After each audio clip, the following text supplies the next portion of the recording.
Histórias de amor sempre fizeram parte da minha vida. Na verdade, de todas nós, né? E a minha geração era a época que os adultos achavam ótimo fazer aquelas brincadeiras com crianças, sabe? Do tipo, ai, quem que é seu namoradinho na escola? Com quem que você vai casar? E por aí vai. A gente cresceu entendendo que se casar e ter filhos era o nosso grande objetivo de vida, mulheres, né? A razão de tudo, né? Esse era o dispositivo do qual a gente ia atrás. Se a gente não fizesse isso, a gente... mulheres incompletas, né? Essa geração dos anos 80, ela tinha isso como norteador do universo feminino, né? Esse dispositivo amoroso. Só que no meu caso, para além dessa socialização patriarcal e da grande ódio ao amor romântico que rodeava e ainda rodeia, né, a nossa sociedade, eu vivia e acompanhava dilemas amorosos complicados dentro da minha casa. Como na maioria das vezes, né, como todos nós, tudo começou com eles, com os meus pais. Meu pai e minha mãe nasceram numa cidade do interior de Minas e eles conheciam desde sempre. Estudaram juntos na escola, desde sempre também, mas vindos de realidade diametralmente opostas. Ele era bem pobre, ela tinha uma situação financeira bem confortável e eles se odiavam. Ela seria o que há alguns anos a gente diria que era uma patricinha metida à besta, sabe? E ele era um menino pobre, incomodado com essa desigualdade, com ambições. E eles brigavam muito, mas é aquilo, né? Por trás dessas brigas, morava um desejo. O diferente, ele chama atenção, né? E aí, na adolescência, essas discussões viraram flertes, viraram beijos, e aí eles se renderam.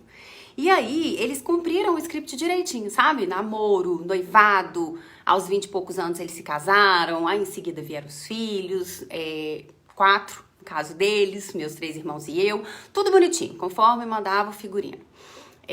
Formaram, tiveram suas profissões, a vida seguiu, né?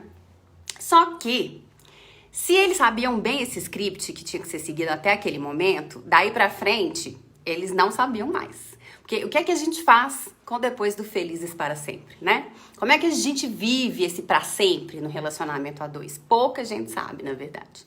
E eles não sabiam. Depois de 13 anos de casados, eles se divorciaram. E foi meu pai quem quis se divorciar. Ele disse que ele precisava cuidar mais dele. Ele disse isso, separou e minha mãe ficou com nós 4. E ela não sabia o que fazer, né? Fora do casamento, quem era ela? Né? Anos 80, mulher separada, né? E foi deixada pelo marido. E aí, diante disso, minha mãe sucumbiu. E aí, insegurança, falta de perspectiva, sem saber o que fazer da vida, ela entrou em depressão, se aposentou, descuidou da saúde física, passava a maior parte do tempo na cama. Eu tenho a maior parte das lembranças que eu tenho da minha mãe era dela chorando, triste. E ele não, ele foi cuidar da vida dele, viajou, namorou, trabalhou, teve sucesso profissional. Mas ainda assim ele parecia perdido com esse depois, né? Começou a beber cada vez mais. E foi o grande problema. Os anos foram se passando, ela sempre sonhando com um dia que ele ia bater na porta e falar, vamos voltar, né? Ela acreditava nisso, ela estava sempre esperando, ela seguia esperando por ele. E ele não, ele continuou a vida dele. Ela nunca mais teve nenhum relacionamento, tá? Era só esperando ele mesmo, assim. Ela queria recomeçar a vida daquele ponto em que eles tinham parado. Mas aí, depois de 30 anos, ela teve uma doença, ninguém entendia por quê. Os filhos todos saíram de casa, e aí perdeu-se ainda mais o outro dispositivo dela, que era o materno, né? Além do amoroso, ela perdeu o materno. Ela teve uma infecção generalizada e morreu. Ele, no enterro dela, levou uma foto dos dois juntos e colocou em cima do caixão. Ele fez pose de viúvo no velório. Mas um ano depois morreu também. A bebida, nessa época, já estava num alto patamar, grave, e ele morreu. Às vezes eu fico pensando se eles se encontraram, se eles continuam brigando em algum lugar, se eles ainda sofrem por não conseguirem viver esse amor, ela, né, mais do que ele. Bom, mas o que eu quero mesmo te contar é que essa foi a história de fundo da minha vida, né? Os meus bastidores. A história através da qual eu aprendi o que era amor, casamento, relacionamento.